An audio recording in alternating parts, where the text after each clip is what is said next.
तो कैसे आप सब लोग यार। तो मैं हूँ आपका दोस्त लकी, और हम 3 दिन से लगातार हमारा रिच डैड पुअर डैड जो बुक है उसकी हम हिंदी में कन्वर्सेशन कर रहे हैं ना। तो उसके लेखक जो है रॉबर्ट टी कियोसाकी। तो हमारा आज चौथा पार्ट बनाने वाले हैं हम। ठीक है। तो उस पार्ट का नाम है पैसे की समझ को सिखाई जानी चाहिए, है ना। मतलब देखिए, पर आप छोटे होते हो, आप बड़े हो जाते हो, फिर भी आपको पैसे की समझ नहीं होती है। इसलिए हमारे देश में आज के टाइम पे भी बहुत सारे लोग ऐसे हैं जो कि आज भी गरीब हैं, है ना। देखिए, पैसे की समझ को सिखाई जानी चाहिए।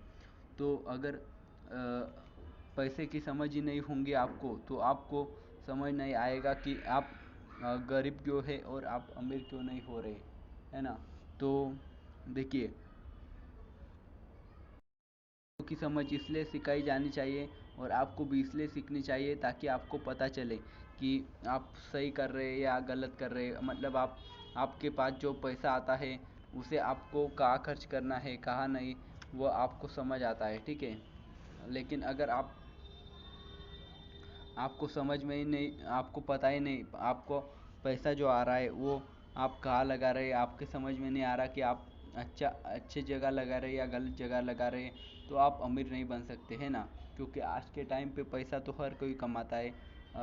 एक इंसान हर इंसान पैसा कमाता है, लेकिन हर इंसान आज के टाइम पे अमीर नहीं है, है ना। इसलिए आपको पैसों की समझ सीखनी होगी।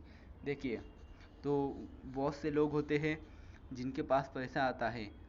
कुछ लोग होते हैं जो संपत्ति खरीदते हैं, और कुछ लोग होते हैं वो दायित्व खरीदते हैं।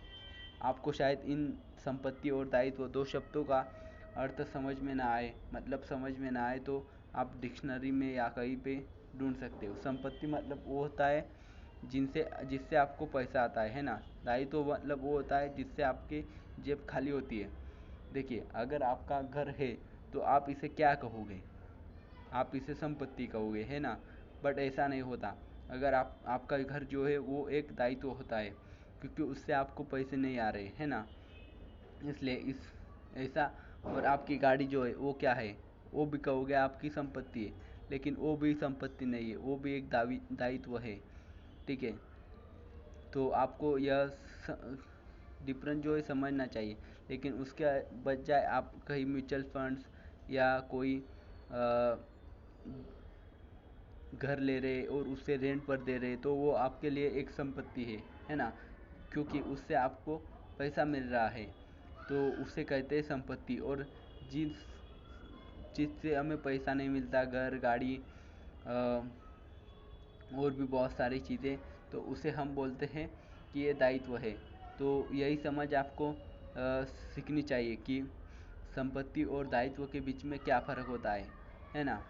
तो आपको रॉबर्ट टी कियोसाकी ने इसमें बहुत अच्छे से एक्सप्लेन किया है इस बुक में। मैं कहूँगा कि आपको ज़रूर पढ़नी चाहिए। मैं तो आपको अभी हिंदी में सुना ही रहा हूँ, लेकिन आपको भी यह बुक ज़रूर पढ़नी चाहिए।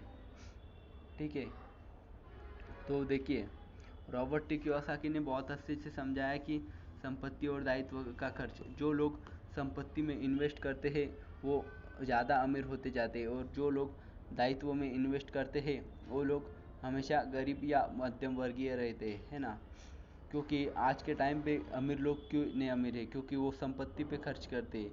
आप कोई भी अमीर व्यक्ति का पास्ट प्रेजेंट उठा के देख ले, तो उसने अपना पास्ट जो है वो संपत्ति पे खर्च किया है। उसने या तो कुछ घर लिए हैं, रेंट पर दिए हैं, या तो कुछ तो किया है ऐसा कि उसे उस चीज़ से पैसे मिल सके, है ना। लेकिन गरीब और मध्यम वर्गीय लोग क्या करते हैं, जैसे उनकी सैलरी आ जाती है वो क्या करते हैं, कपड़े ले लेते हैं, रूम का किराया देते हैं, और बहुत से उनके एक्सपेंसेस होते हैं, या कोई गाड़ी ले लेते या नया मोबाइल ले लेते। ऐसे वो एक्सपेंसेस करते चले जाते हैं, और वो हमेशा बस दायित्व ही करते रहते हैं। क्योंकि उन्हें संपत्ति और दायित्व के बीच का जो है उन्हें कोई भी मतलब मालूम नहीं रहता, है ना। इसलिए पैसों की समझ सीखना आपके लिए बहुत ज़रूरी है। और आपको शायद कोई ना सिखाए, तो आपको खुद से सीखना चाहिए, है ना। और इसलिए आपको उस बारे में नॉलेज लेना बहुत ज़रूरी है। ठीक है, तो थैंक यू सो मच। आज का वीडियो यही ख़त्म करते हैं।